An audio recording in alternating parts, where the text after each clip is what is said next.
Greetings, fellow fair attendees. From Gadgetzan, New York, my name is Ridiculous Hat.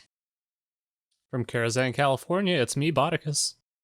And from Undercity, Pennsylvania, I'm Edelweiss. And we're the hosts of the Coin Concede podcast all about making the competitive side of the game more accessible to you. We hope that you're enjoying your trip to the Darkmoon Faire and that the madness has not overtaken you. But if you find yourself struggling, we're here to help you maintain your sanity.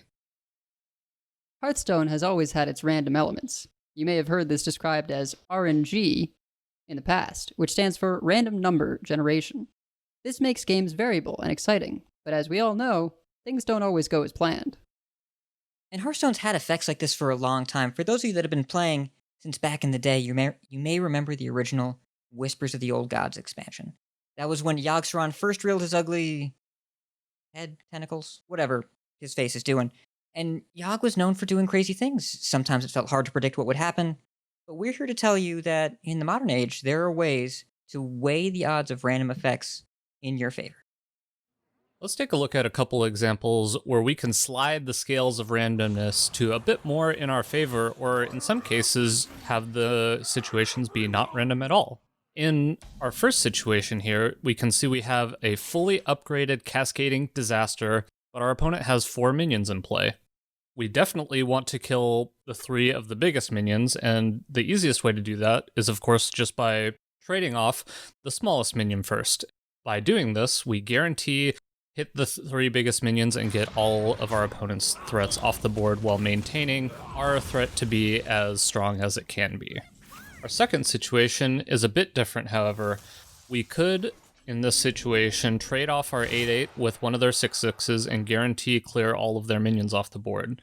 However, with a bit of luck, we can play our Cascading Disaster, and if it hits both taunt minions, we can actually get through for lethal. It can be easy when you're playing a control deck to focus in on making sure you kill all of your opponent's minions every turn.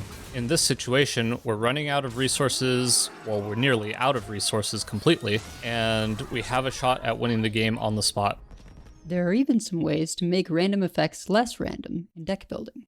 These will feel invisible to your opponents because they don't know you've maximized your chances to get lucky with smart decisions. Take this aggro rogue, for example. Shadow Step may seem like a great inclusion with the number of minions that benefit from being replayed. However, the new rogue card Swindle gives us an incentive to take it out. By reducing the number of spells in our deck, we can maximize our odds of hitting the ones we want. Secret Passage in particular is extremely powerful, and is often used for rebuilding boards or finding lethal damage. This footage demonstrates exactly that. An early Swindle finds Secret Passage. Then that Secret Passage is used to dig for game-winning damage. This guy's toast. Another example of RNG manipulation through deck building can be demonstrated with Stilt Stepper and Acrobatics, 2 of the new Demon Hunter cards from this expansion. Each of these has a unique effect if you can play the card or cards drawn. Although Skull of Gul'dan has been in just about every Demon Hunter deck since its release, these cards really want the deck that uses them to have as low of an average mana cost as possible, ensuring that when played, they will activate their secondary effect. In this example, playing Skull of Gul'dan is unlikely to allow us to kill the life-stealing dragon in play. Stilt Stepper would allow us to clear in one strike when combined with the Twin Slice Second Slice in hand. However, drawing the second skull means that we don't get the activation for +4 attack. Finally, it's time to talk about the big bad himself, the Wheel of Misfortune, Yogg-Saron. Now, Yogg is a fickle creature, and if you're going to play him, you have to have one plan in mind, and that is killing minions. Doesn't matter if it's yours or theirs, you're probably going to kill minions. But if your opponent's been clowning around and not paying attention, sometimes you can catch them with a surprise counter-lethal.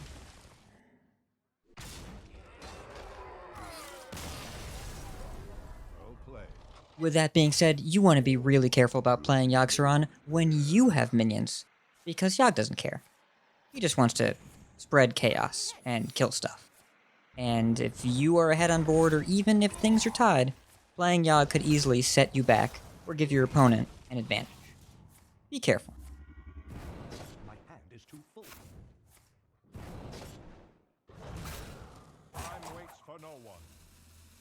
A natural mistake. And sometimes, Yogg's gonna Yogg, and a rod of roasting will happen. The most important thing to remember, Hearthstone is a game, and games are meant to be fun. Sometimes something goofy is going to happen. Sit back and watch the fireworks with a smile.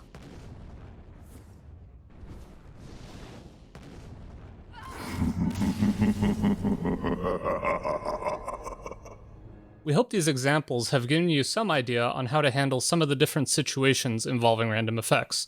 If you're looking for more information on how you can improve your gameplay, you can check us out on Twitch every Thursday, 5:30 p.m. Pacific, or anywhere podcasts are downloadable.